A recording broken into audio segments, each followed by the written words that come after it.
샬롬. 오늘은 요한복음 9장입니다. 요한복음 9장에 있는 하나님이 하시는 일에 대해서 우리 함께 얘기를 나눠보려고 합니다. 오늘은 절수가 굉장히 긴데요. 그렇지만 그 내용의 중심부를 우리가 놓치지 않고 집중해서 읽어가다 보면 그 메시지를 우리가 발견할 수 있을 것입니다. 자, 오늘 본문 말씀인데요. 9장 35절에서 41절 끝절의 말씀을 발췌를 했지만 사실은 전체 내용을 다루려고 합니다. 그래서 관찰로 한번 넘어가 보도록 할게요. 자, 요한복음 9장은 날 때부터 맹인된 한 사람을 안식일에 고친 일로 인하여 생긴 에피소드를 다루고 있죠. 처음 대화의 시작은 어떤 한 맹인이 그 맹인의 그 맹인됨이 누구의 죄 때문이냐라는 질문에서부터 시작되었습니다. 당시의 사람들은 맹인과 같은 질병은 죄의 결과로 보았기 때문에 다음과 같은 질문을 던졌던 것이죠. 하지만 예수님은 죄의 책임을 묻기보다는 하나님이 하시는 일을 나타내어서 자신이 세상의 빛으로 오신 메시아이심을 드러내셨습니다. 자, 예수님께서 그가 맹인된 것은 하나님이 하시는 일을 나타내려 하심이라 라고 말씀하셨는데, 과연 예수님은 이 요한복음 9장에서 어떤 하나님의 일을 나타내셨을까요? 이런 질문을 가지고 한번 계속 관찰을 해보도록 하겠습니다. 예수님은 땅에 침을 뱉어서 진흙을 이겨 그의 눈에 바르시고 실로암 못에 가서 씻으라고 말씀하셨죠. 그리고 맹인은 그대로 순종했고 그의 눈은 치유함을 받았습니다. 왜 예수님께서 땅에 침을 뱉어서 진흙을 이기는 이러한 어떤 퍼포먼스를 하셨냐? 이거에 대해서 사실 선명한 해석은 없지만 우리가 너무 깊이 들어가지 말고 예수님께서 맹인을 치유하셨다. 이 정도로 우리가 생각을 해보면 좋을 것 같습니다.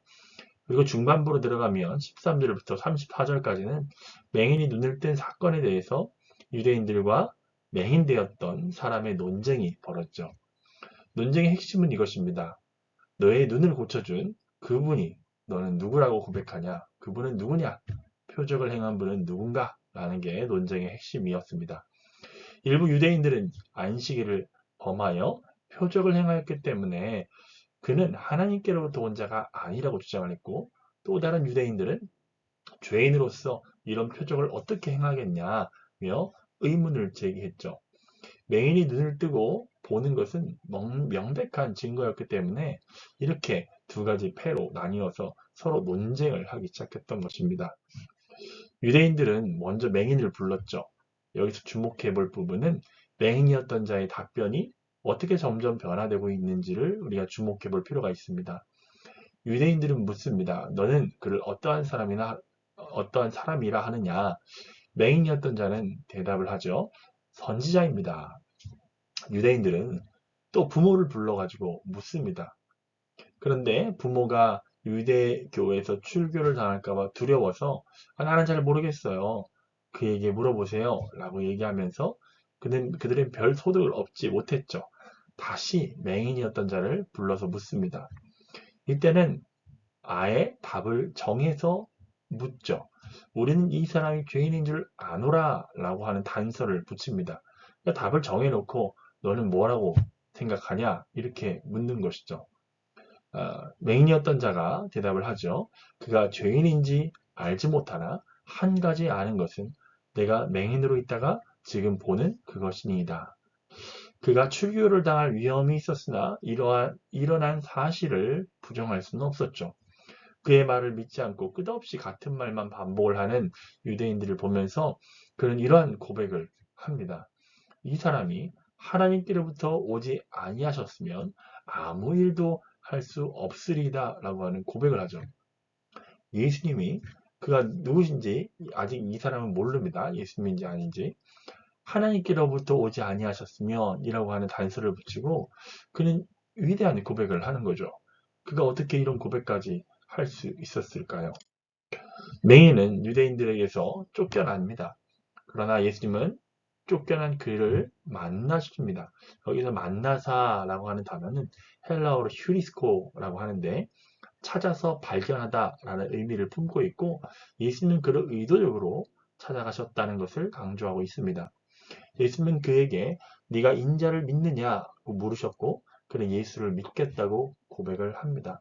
예수님은 그를 치유하셨을 때도 그렇고 그에게 믿음의 고백을 들으실 때에도 일부러 찾아가셨습니다. 우린 여기서 무엇을 또 느낍니까? 질문을 던져봅시다. 또 예수님의 심판은 보지 못하는 자들은 보게 하고 보는 자들은 맹인이 되게 하려는 것이라고 말씀하시죠. 맹인이면 보게 되지만 본다고 하는 자들은 보지 못하는 것이 예수님의 심판이라고 말씀하십니다. 이 말의 뜻은 어떤 의미일까요? 자, 오늘 한 가지만 살펴볼 텐데요. 하나님이 하시는 일입니다. 어둠에서 빛으로. 예수님이 나타내신 하나님의 일은 무엇이었습니까? 1차적으로 맹인의 눈을 뜨게 한 치유 사건이라고 말씀할 수 있지만 더 깊은 영적인 의미가 있습니다. 맹인이 눈을 뜬 일은 예수님이 빛이심을 실제적으로 보여주는 사건이었습니다. 당시 사람들은 맹인 자신이나 가족 중 누군가의 죄의 결과로 그가 맹인이 되었다고 생각했죠. 하지만 예수님은 그를 통해 하나님이 하시는 일을 나타내시는 데 초점을 두셨습니다. 하나님이 하시는 일 무엇입니까? 예수 그리스도를 통해 날 때부터 맹인되었던 자를 어둠에서 빛으로 인도하시는 일이었어요.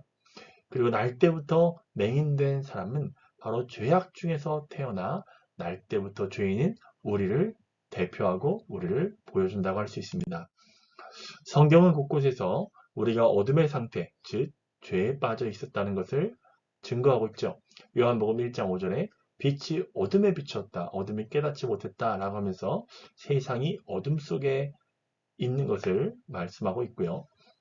잠언서 4장 19절에 보면 악인의 길은 어둠 같아서 악인은 어둠과 매칭시키고 있죠. 에베소서 5장 8절에 보면은 너희가 전에는 어둠이더니 라고 말씀하고 있고 골로새 1장 13절에는 그가 우리를 흑암의 권세에서 건져내사 라고 말씀하고 있어요. 또 마태복음 4장 16절에는 흑암에 앉은 백성이 큰 빛을 보았다고 하면서 우리의 예수님 알기 전에 이전의 상태는 어둠이다 라고 말씀하고 있죠. 어둠 가운데 살던 자가 갈 곳을 성경은 바깥 어두운 곳이라고 말씀하고 있고 우리는 그곳을 지옥이라고 부릅니다. 마태복음 25장 20절에 이 무익한 용을 바깥 어두운 데로 내쫓으라. 이처럼 어둠은 하나님 없는 인간들이 당한 처지이며 하나님을 부인하는 이들이 갈 곳입니다. 어둠에 있는 자들은 불안하죠. 두려움에 쌓여 있습니다. 그러나 예수님은 빛으로 오셔서 우리 안의 불안과 두려움을 걷어내시고 우리 현재적인 불안과 두려움뿐만 아니라 우리의 영혼에 있는 불안과 두려움도 예수 안에서 소망과 기쁨으로 바꾸어 주십니다. 이것이 하나님이 하시는 일입니다. 그 일은 먼 곳에서 일어나지 않고 우리 안에서 일어난다고 말씀하고 있어요. 3절 말씀에 그에게서 하나님이 하시는 일을 나타내고자 하심이라는 대목에서 그에게서는 원어에 더 가깝게 번역하자면 그 안에서라는 의미입니다. 빛 대신 예수님은 우리의 주변부에서 일하시는 것이 아니라 바로 우리 안에서 놀라운 일을 행하시는 것입니다. 맹인은 첫 번째로 육신의 눈을 떴을 때뿐만 아니라 그 이후에 그의 영적인 눈을 뜨게 되죠. 그 일은 하나님이 하시고자 했던 궁극적인 일이셨습니다. 예수님은 그의 육신의 눈을 뜨게 해주셨을 때와 같이 그를 동일하게 찾아가셨습니다. 그리고 내가 믿나이다 라는 고백을 받으셨죠. 사도 바울의 눈이 호련히 하늘로부터 빛나는 빛으로 멀게 되었습니다. 그리고 아나니아를 통해 안수받을 때 그의 눈에 비늘 같은 것이 벗겨진 후 그는 완전히 새로운 사람으로 변화되게 되었습니다. 이러한 은혜는 누구에게 주어집니까? 나는 아무것도 보지 못합니다. 나는 아무것도 할 수 없습니다. 라고 하는 전적인 무능, 전적인 무지를 고백하는 맹인들에게 주시는 은혜입니다. 맹인됨을 고백하는 자에게 주어지는 은혜죠. 건강한 자에게는 의사가 쓸데없듯이 스스로 본다고 하는 자는 결코 그 죄에서 벗어나지 못할 것입니다. 우리 사실을 기억하면서 함께 기도합시다. 주여, 나는 주님의 빛이 없이는 한 걸음도 걸을 수 없는 영적 맹인입니다. 빛 대신 주님, 우리 눈에 비늘을 벗기시고 어둠에서 건져주시고 빛의 자녀로 살아가게 하여 주옵소서. 어둠 가운데 있는 자들 예수님께로 오십시오. 예수님은 우리 눈에 비늘을 벗기시고 어둠에서 빛의 나라로 우리를 건지시는 분이신 줄 믿습니다. 우리 함께 기도하며 오늘 하루를 빛 가운데로 걸어가는 승리의 삶 되시길 축복합니다.